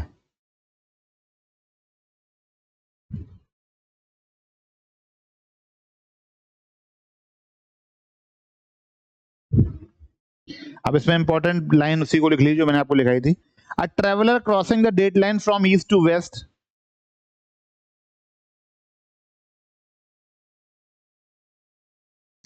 लिखिए एक यात्री जो इस रेखा को पूर्व से पश्चिम की ओर पार करता है, a traveller crossing the date line from east to west loses a day,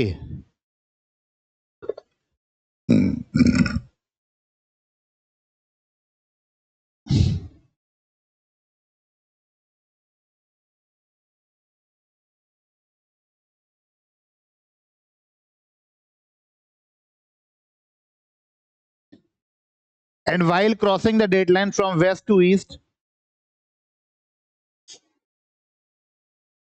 and while crossing the line from west to east, he gains a day. एक यात्री जो इस रेखा को पूर्व से पश्चिम की ओर पार करता है, उसे एक दिन की हानि होती है, जबकि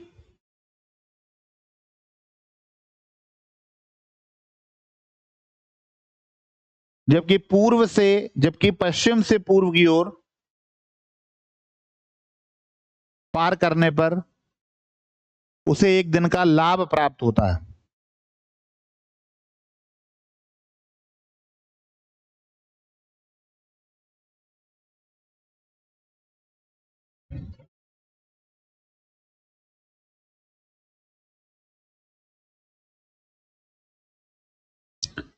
अब इसके साथ में एक वर्ड और बहुत अच्छा इंपॉर्टेंट है जो ऐड किया था, बहुत काफी इंपॉर्टेंट है ये।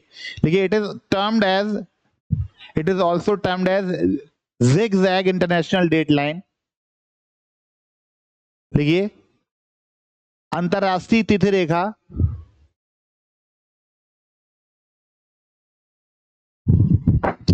कुछ स्थानों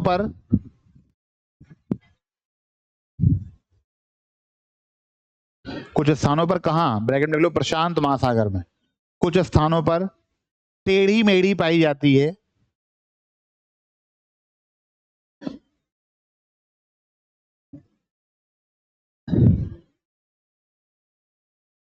जिसका कारण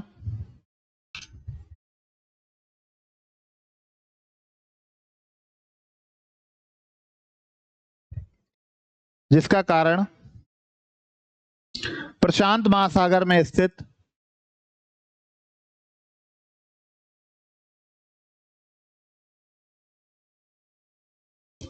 कुछ द्वीप समूह हैं। जिसका कारण प्रशांत महासागर में स्थित कुछ द्वीप समूह हैं,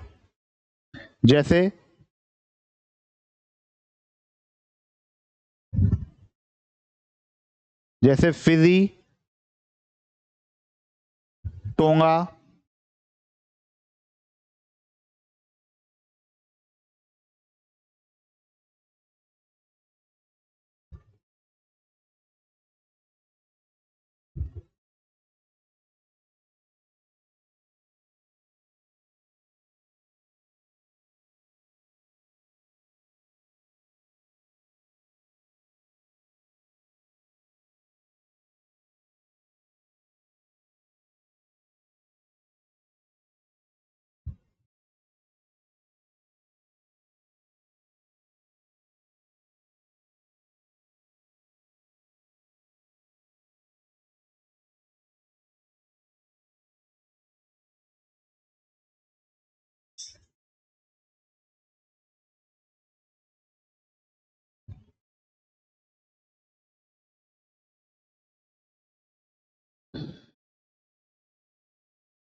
तो zigzag, हाँ आप लोग लिख लीजिए पहले।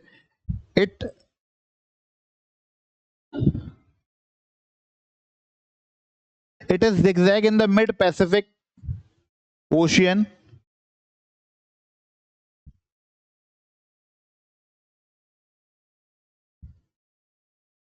to prevent confusion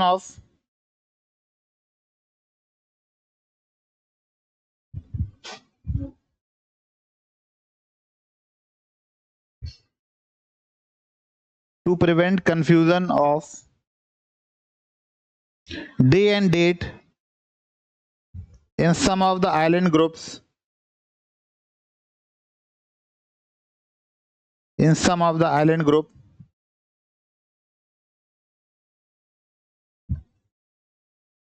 in Pacific Ocean,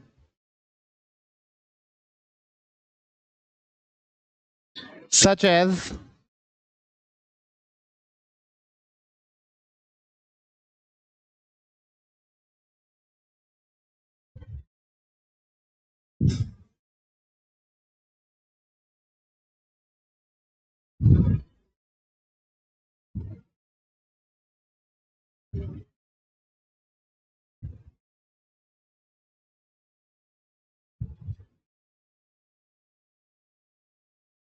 such as Fiji and Tonga.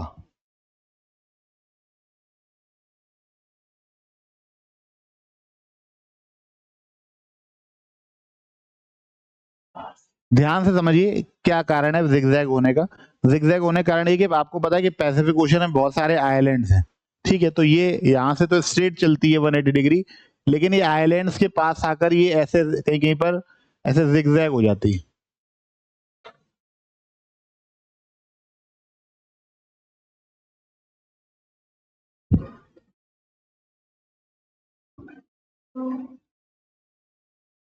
इसका कारण क्या है? इसका कारण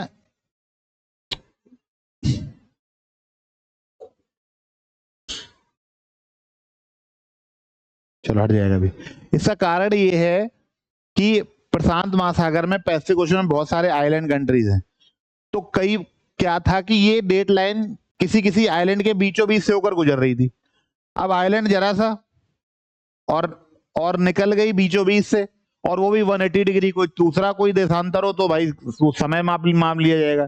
लेकिन इंटरनेशनल डेट लाइन अगर एक लखनऊ जैसा आइलैंड है, लखनऊ इतना बड़ा शहर जितना बड़ा है उतना बड़ा एक आइलैंड है और वो कंट्री है, और उसके बीच से डेट लाइन गुजर गई, तो पता लगा सड़क के उस तरफ 15 तारीख है, सड़क की तरफ 16 तारीख है। तो उनसे ये पूछा गया कि 15 तारीख आपको अच्छी लग रही है कि 16 लग रही है? तो कहेंगे 15, तो कहें तुम ईस्ट वार्ड हो गए, कहें 16 तो तुम वेस्ट वार्ड हो गए। तो इसीलिए इन आइलैंड को इन देशों से पूछकर, कुछ आइलैंड इधर आना चाहते थे तो उनको इधर कर दिया, कुछ उधर, कुछ नए दिन में आना चाहते थे तो उनको ईस्ट साइड कर दिया गया, कुछ नए में पुराने में आना चाहे उनको उधर कर दिया गया। तो जिसकी जैसी मर्जी थी, मतलब कोई जबरदस्ती नहीं करी गई, और उनको इस तरीके से अरेंज कर दिया गया जिससे कि एक छोटे से देश में 2 दिन और तारीख, डेट बदलेगा, टाइम बदलेगा, देशांतर चेंज है तो टाइम तो चेंज होगा ही होगा, साथ में डेट बदल गई। टाइम के साथ एडजस्ट किया जा सकता है, घंटे 2 घंटे, डेट के साथ कैसे करोगे? एक छोटे से आइलैंड में 2 तारीखें एक साथ, उनके लिए डूब मरने वाली बात हो जाती कि अब कहाँ चले जाएं। अब पता लगा आलमबाग से अलीगंज जाना है तो आलमबाग में 15 तारीख, यहाँ 16 तारीख, है ना बात समझ में? यानी वहां क्लास 15 की लगी हुई, यहाँ 16 की लगी हुई, जो और समय में आने जाने में अंतर 1.5 घंटे का। गड़बड़ा जाएगा मामला कि नहीं? तो जब मामला गड़बड़ा जाएगा तो फिर दिक्कत हो जाएगी फिर। तो इसलिए क्या किया गया? इसलिए उन देशों को उनकी रजामंदी से, उनकी मतलब उनकी खुशी से ये कहा गया कि आप ऐसा करिए कि आप जो है आप एक टाइम जोन को स्वीकार कर लीजिए, हम इस लाइन को थोड़ा सा क्या कर दे रहे हैं, ज़िग-ज़ैग कर दे रहे हैं, ठीक है। तो इमेजिनरी लाइन है, कोई बाउंड्री तो बनानी नहीं है, बस उसको ये रखना है कि ऐसे करके इधर इस तरफ कर दिए। अब ये वाला आइलैंड है, ये आइलैंड है, ये ईस्ट वार्ड आना चाहता था तो यहाँ पे लाइन को इसको ऐसे कर दिया गया। अब देखिए ये आइलैंड इधर हो गया, ये आइलैंड इधर हो गया, अब ये कंट्री जो है वो वेस्ट में पहुंच गई, ये कंट्री ईस्ट में आ गई, और अंतर कितना है? 10 किलोमीटर का, ठीक है। तो इसको, इस कंफ्यूजन को दूर करने के लिए ऐसा किया गया।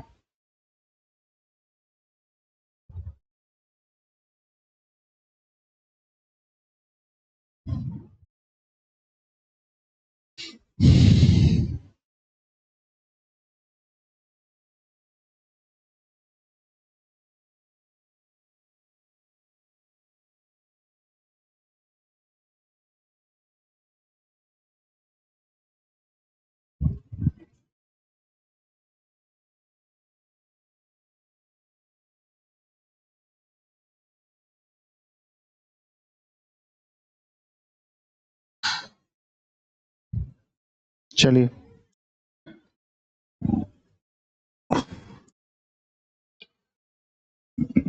हेडिंग डालिए। तो ये आप देखिए, अब ये बेसिक बात थी जो पढ़नी आवश्यक थी, ये आपका इस बात को पढ़ना इसलिए आवश्यक था कि इससे आपको जो है, इससे आपकी चीजें थोड़ा सा क्लियर हो जाएंगी, ठीक है। अब जब भी लैटिट्यूड या लॉन्गिट्यूड की बात करेंगे तो आपको कोई कंफ्यूजन नहीं होगी कि किस बारे में बात हो रही। तो इसलिए हम लोग क्या करना है,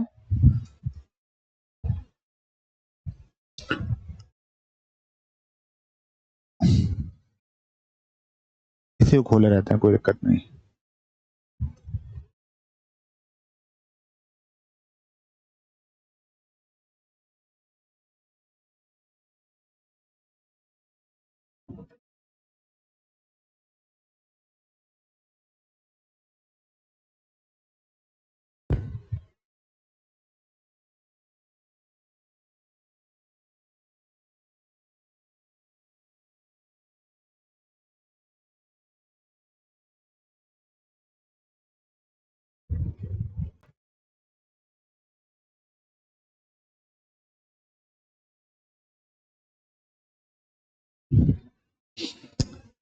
चलिए हेडिंग डालिए oceans.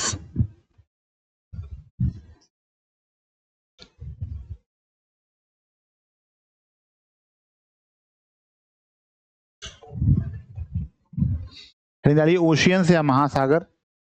There are 5 major oceans in the world. लिखिए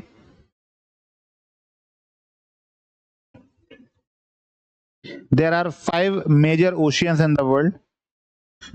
अब हम लोग अपने ज्योग्राफी, वर्ल्ड ज्योग्राफी के, रीजनल ज्योग्राफी के पार्ट पर आगे बढ़ते हैं।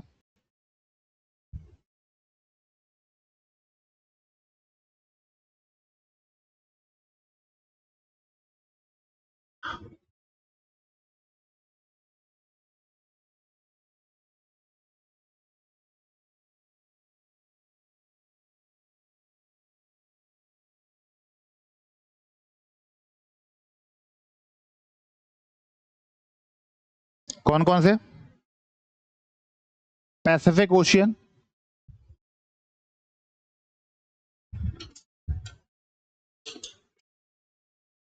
पैसिफिक ओशियन या प्रशांत महासागर,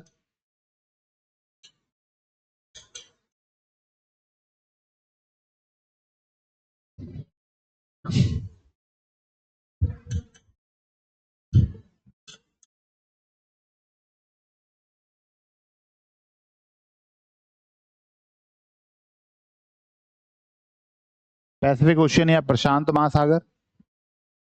दूसरा अटलांटिक महासागर,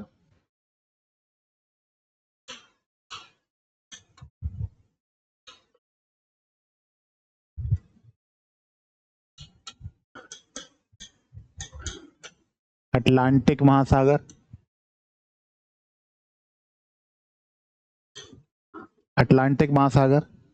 नेक्स्ट इंडियन ओशियन, हिंद महासागर,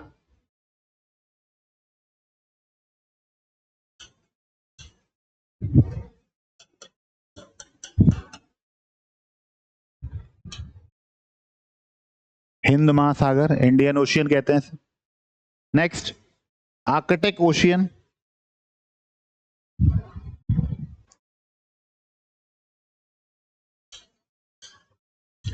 आर्कटिक महासागर।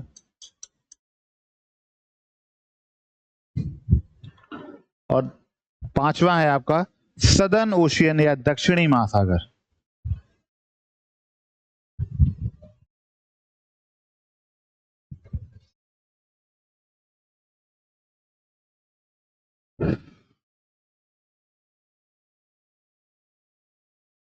आप इसको मोटा मोटा समझ सकते हैं।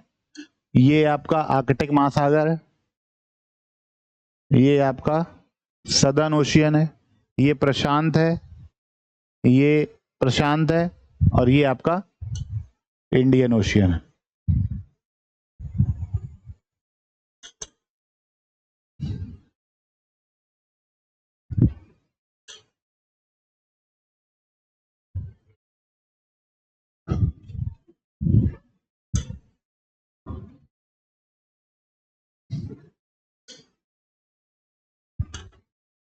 ठीक, सबकी टेरिटरी समझ में आ रही है? ये आपका प्रशांत महासागर है, ये पूरा इलाका, और ये पूरा इलाका पूरा मिला हुआ है क्योंकि ये गोल की वजह से। ठीक है, अटलांटिक महासागर की बात करें तो ये जो ये इलाका है ये अटलांटिक महासागर है, ये ऊपर का इतना जो है आर्कटिक महासागर है, और नीचे का इतना ये दक्षिणी महासागर। कितने हो गए टोटल? 5। देख रहे हैं सबको समझ में आ रहा है कहां कहां पर ये इनकी बाउंड्री अलग हो रही है? ये भी आइडिया लग रहा है कि नहीं? आइडिया लगना चाहिए कि मतलब कहां से कौन सा समाप्त हो रहा है। दक्षिणी जो है वो ये है जो अंटार्कटिका को घेरे हुए, वो दक्षिणी महासागर है। जो नॉर्थ पोल को घेरे हुए वो आर्कटिक महासागर है। ठीक है, जो सबसे बड़ा महासागर है वो पैसिफिक है। जो इंडियन ओशियन भारतीय प्रायद्वीप के नीचे है ये पूरा इंडियन ओशियन है।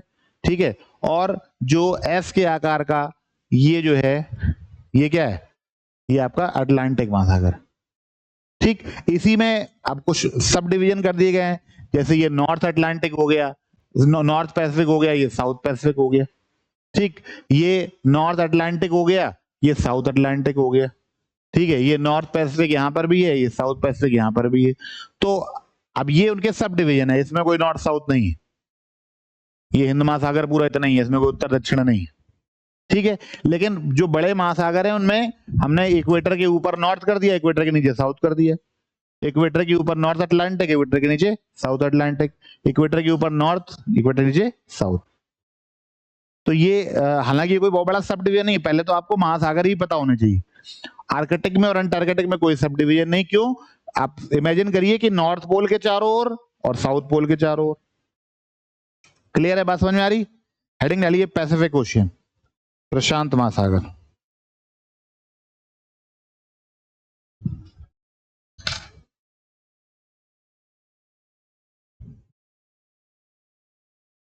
बेसिक इनके फीचर्स लिख लीजिए, इससे आप इनसे परिचित हो जाएं, फिर आगे बढ़ेंगे। देखिए, it is the largest and deepest ocean in the world. यह विश्व का सबसे बड़ा एवं गहरा महासागर है। यह विश्व का सबसे बड़ा एवं गहरा महासागर है।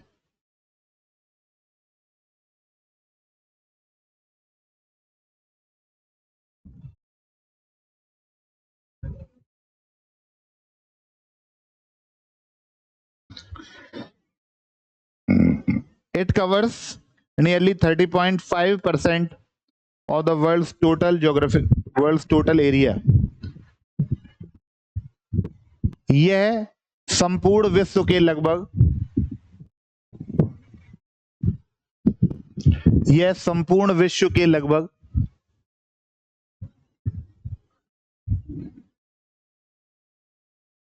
30.5% क्षेत्रफल पर फैला हुआ है। यह संपूर्ण विश्व के लगभग 30.5% क्षेत्रफल पर, 30.5% क्षेत्रफल पर फैला हुआ है। आप समझ सकते हैं कि पूरी दुनिया का 1/3 तो केवल प्रशांत महासागर ही है। समझ रहे हैं? पूरे विश्व का 1/3 क्या है? प्रशांत महासागर।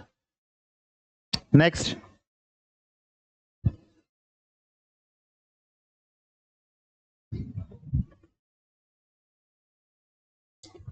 its boundaries are formed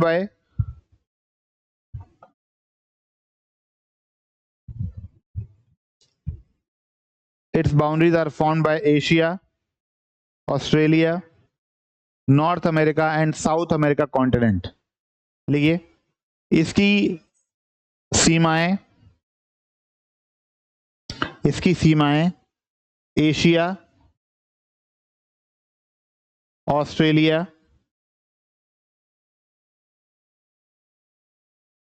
इसकी सीमाएं एशिया, ऑस्ट्रेलिया,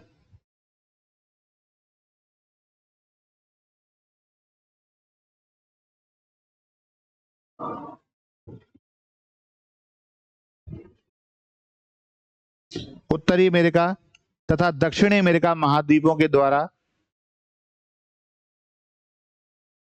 बनती हैं या बनाई जाती है।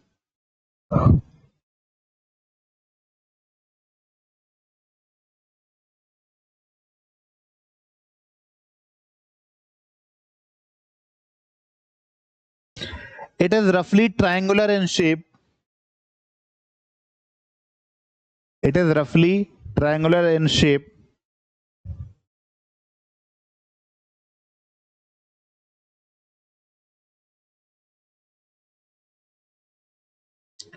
It is roughly triangular in shape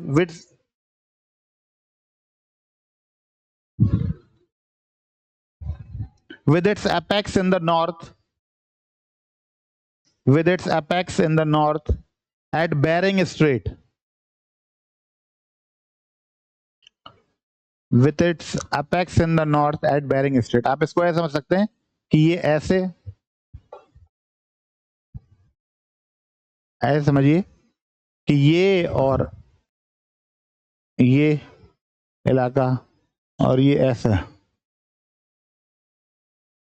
तो ये कुछ ऐसा त्रिकोण टाइप का नहीं बनता है।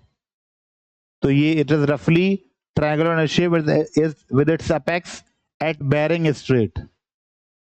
ये जो है ये इलाका, ये कहलाता है बेरिंग स्ट्रेट। देखिए, ये आकार में लगभग त्रिभुजाकार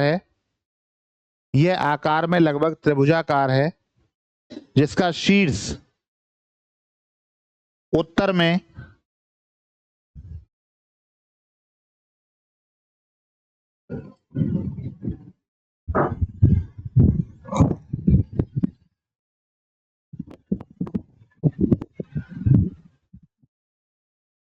इसका शीर्ष उत्तर में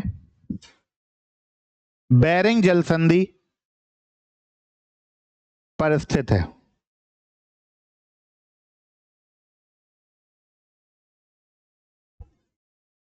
देखिए, विश्व का सबसे गहरा स्थान, the deepest point in the world,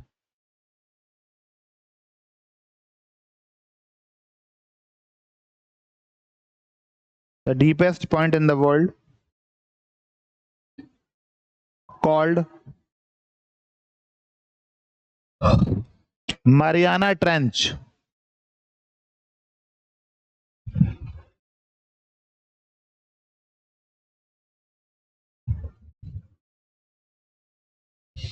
Called Mariana Trench या Mariana गर्त।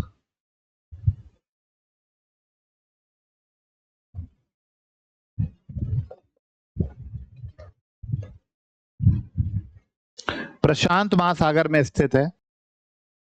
The deepest point in the world is called Mariana Trench, is located in Pacific Ocean, and the depth is 10,911 meters. 10,911 meters, यानी सबसे ऊंचे पर्वत श्रृंखला से भी गहरा। सबसे ऊंची पर्वत श्रृंखला है माउंट एवरेस्ट। माउंट एवरेस्ट कितना ऊंचा है? 8848 है वो, और ये वो 8848 ऊपर है और ये 10,911 मीटर नीचे गहरा है। तो समझ आइए कि सबसे डीपेस्ट स्थान है ये। देखिए,